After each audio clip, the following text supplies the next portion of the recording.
out the sunroof. I'm blasting my face. Hoffen I croesawu chi gyd ma pnawn ma I digwyddiad ail hadu ma.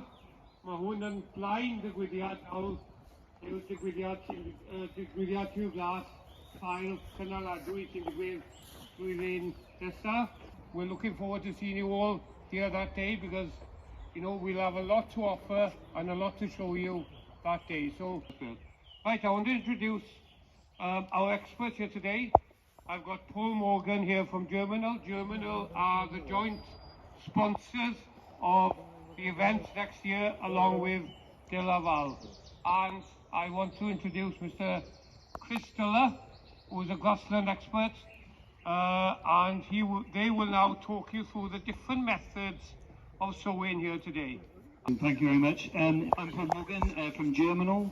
The idea today is that we're going to do obviously a couple of methods with regards to reseeding, and from our point of view as Germinal, we're main sponsors, so the idea is we're using the same grass seed with every plot, and the idea is that obviously next year when we come back for the show next year we can actually see the benefits of the different methods and see how good each one's have done. The idea for us being here obviously is we want to try and promote the fact that we're doing climate smart products going forward, trying to, we're trying to get products that will actually withstand these extremities of the heat and the wet, not just the heat, but also the severe rain as well and wet weather. And the idea is that we're going to try and see how well they do today. I'm going to hand you over to Chris. Before I do, the main thing that we're going to try and drive home today is the fact that we are really trying to improve production and quality with regards to your grassland. So the way that we're looking at these reseeding is to try and make sure that if you are going to grow grass on your farm, that it's quality and you are getting a good quantity of grass there. So that's our main aim. Okay, so today's event is about showcasing, as Paul says, how we maintain forage quality on a farm. And really, the question is always, can you afford not to reseed? Today, we're going to look at surface seeding. And today, we've got 5 machines that will run through the surface seeding options.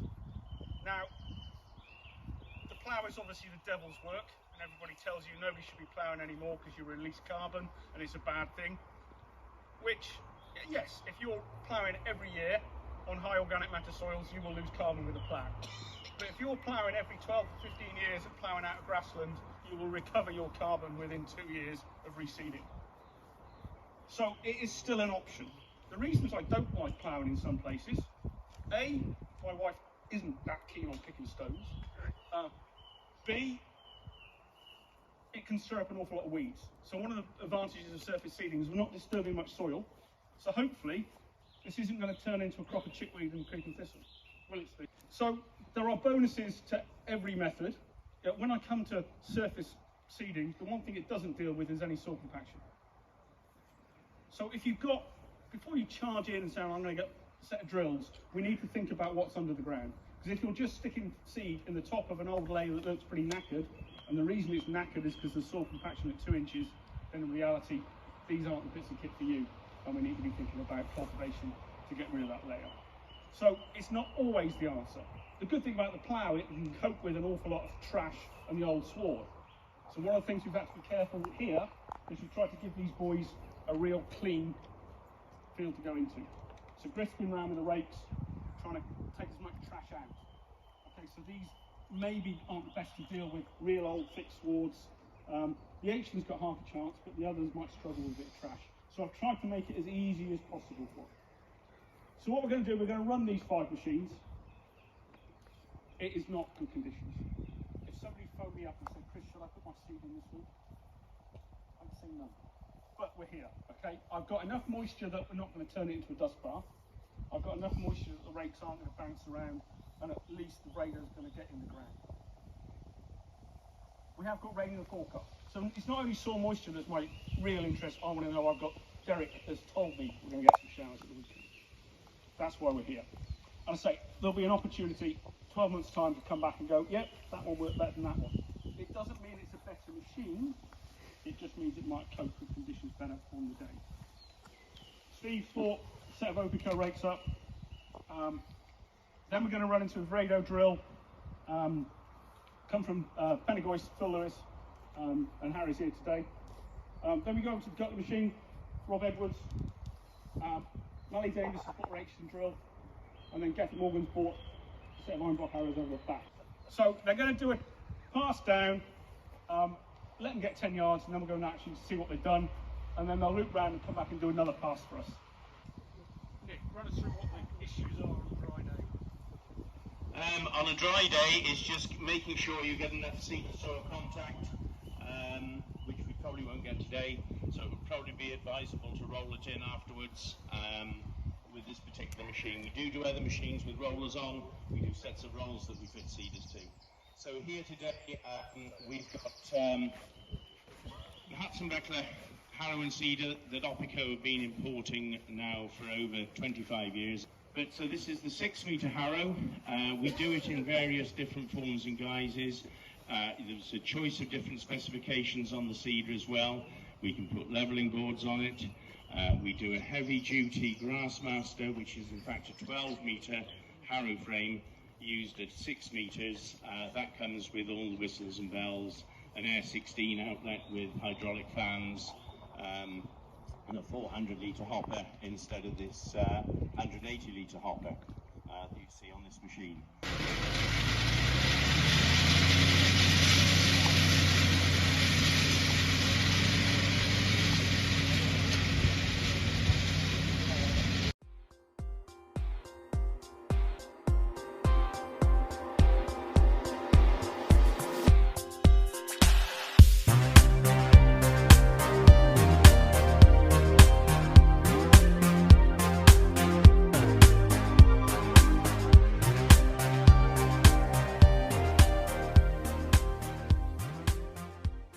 So what we don't want to do is create a dust bath that then we end up with a real fine tilth of just dust that then caps off. So people always say, you know, cultivating the wet, oh that's bad. Cultivating the dry is just as bad in terms of destroying soil structure. And then when it does chuck it down like it did Monday night, half your soil ends up in your swamp. So yeah, flat rower on the back.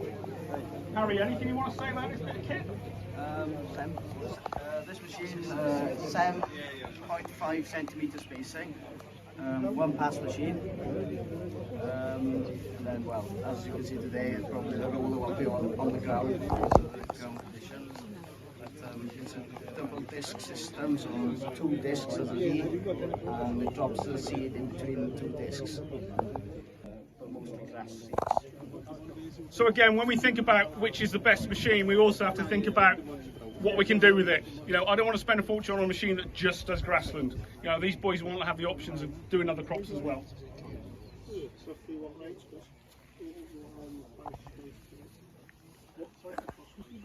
Oh, here we go. Money, money, money. Go on then, give me a number. I say that it's cheaper than ploughing. What sort of charge are we looking at per acre? Between 25 and 30 pound an acre. Don't know if it's good or bad, I don't know really. That's pretty tiny to me. 25, 30 quid an acre. I say it's a wide machine as well, so it'll be cheaper than the 40 All right. Right, fire him up and let's do a run. You can see where I've been. Yeah, I know that's the problem.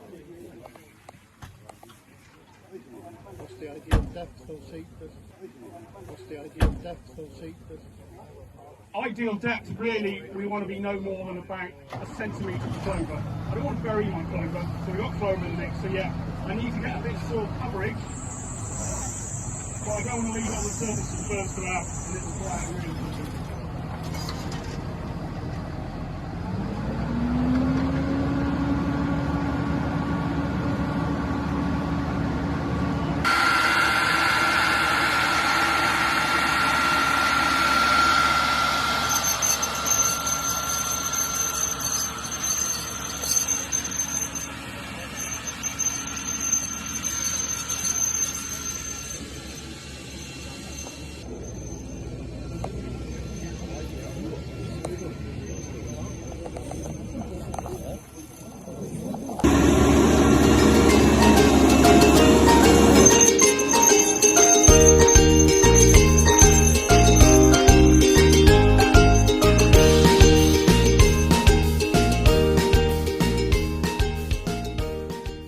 start overseeding. Because also when I soil test, I test 7 centimetres of soil. The most acidic part of your soil is probably the top inch. So if it comes back at 5.7, the top inch is probably closer to 5.5. So always do your soil tests and love it and hug it and give it a little bit extra, okay? Make sure conditions are perfect for it going in. Again, when it comes to liming, do it ahead of the game, don't do it last minute. If you're liming with the lime man, it might take 2 or 3 months for even the dusty stuff to work. Right, any questions on the Rado drill? Narrow spacing, good coverage. Okay, no questions? Everybody happy? Paul was just saying, you know, the beauty of the tight spacing is it is a single pass. If you're using a more uni drill or something, which I might be at 6 or even 8 inches spaces, you do have to double cross it to get your coverage. Okay, next. We've done 2 runs and I haven't run anybody over yet. We're nearly halfway. Rob, thanks for bringing this bit of kit. With an extra added bonus of another lump of metal on the front, all shiny and new. Rob, what attracts you to this bit of kit as opposed to all the others? It's a bit more versatile, so I put Swedes down. I use it a lot on ploughed land as well. It does a nice job. Also, it broadcasts the seed, so it's more even. And then the guttler roller behind is supposed to press them in, if it's not too dry. Right, so things like trash aren't so much of an issue for this as opposed to the drill that we've just been looking at? No, it pulls a lot of the trash out. You've got a lot of moss and stuff. No, So we got a 3 metre machine as opposed to a 4.4 that's just run there? Yeah. So you're there a bit longer? So you must be more expensive, Rob? Yeah, well, probably, yeah. It's about depending on the field and if you can do it both ways, or if it's just reversing up and doing it one way. It's about £30 to £35 an acre. Okay, so we're looking at 35 quid an acre. There's no secondary cultivation and everything else. One pass. Roll it. You can do. Yep. Yeah. But you don't have to. So yeah, I mean the diesel costs and the time costs of something like this compared to a plough, Sarah Harrow, roll, is nowhere near. No. Heavy bit of kit. It is, yeah. The front is nearly 1.5 tons. Probably the back's a bit more. Yeah. Big horse, big bit of kit. Right, I was worried about today for the guttler in that I'd be telling you 100 yards down there in that dust cloud is Rob and his guttler. But I think we're okay. We've got a little bit of soil moisture. But again, there is that danger that we can overwork it and create this dust patch. But I think we'll be right. Good, crack on with it.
Problems with the fact that it's a heavy machine.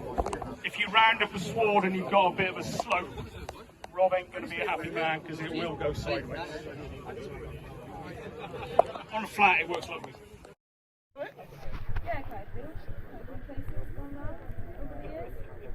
So traditionally it came over from New Zealand, designed to run in this part of the world, hill land, old tight swards, just so we could open up a gap to get in seed in. So it's T structured effect to create a slot to drop some seed in. So it was very difficult with the old style, things like the more uni drill, to get the space in the old swards to drop a seed. But this gives us a nice little slot. Right, we've had a play with it. We've got another run to do. Go and give us a quick run up. Okay, mind yourself, folks.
What do?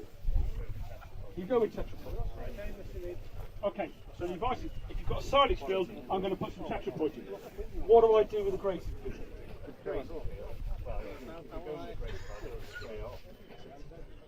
Okay, off and start again. So, but if you have to, and we're pushed on the grazing field, you still go with the tetraploids anyway. In a living sward field, definitely. I won't be encouraging you to go with any diploid. So one of the problems we've got with diploid ryegrass, smaller seeds, and those are the plants that give you density and longevity in a sward. So for a grazing sward, that's what I want. But to try and stitch them in to an existing sward, the little diploids, they always struggle. They can get out-competed really, really quickly. So most seed merchants will cover their arse and say, tetraploids. Okay. I always chance a few diploids, as long as you're on it with the grazing, and you give them a bit of space and you make sure the existing sward doesn't out-compete, you can do it. So, but generally, the seed man will try and sell you big seed. Sometimes you'll see a sward rejuvenation mix and it's full of hybrids, Italians, even Westerwolds, Thail, all sorts of things that are monster seed, and the seed man can come and stand at the gate 6 weeks later and go, look at that. And they'll last about 8 months, go all tussocky and disappear. So be careful what you buy when you go looking for sward rejuvenation mixtures. Typically, I tend to do my sward rejuvenation overseeding with an existing medium-term mix. Okay, every time I see a man with a set of rakes, he will have it set as hard as possible. Is that your advice? Today, yes. So again, when we use the iron box and the like for putting seed into a cultivated ground, be careful it doesn't go too deep. It's quite easy on a very well worked seed bed for it to disappear. Yeah. So roll it well before you put your seed on so it doesn't drop in. Yeah, I mean, these seed boxes are phenomenal in terms of accuracy delivering seed. They're a far better way, more accurate than me driving around with my Vicon guessing and then ended up having to go to Winston and buy another bag of seed. Yeah.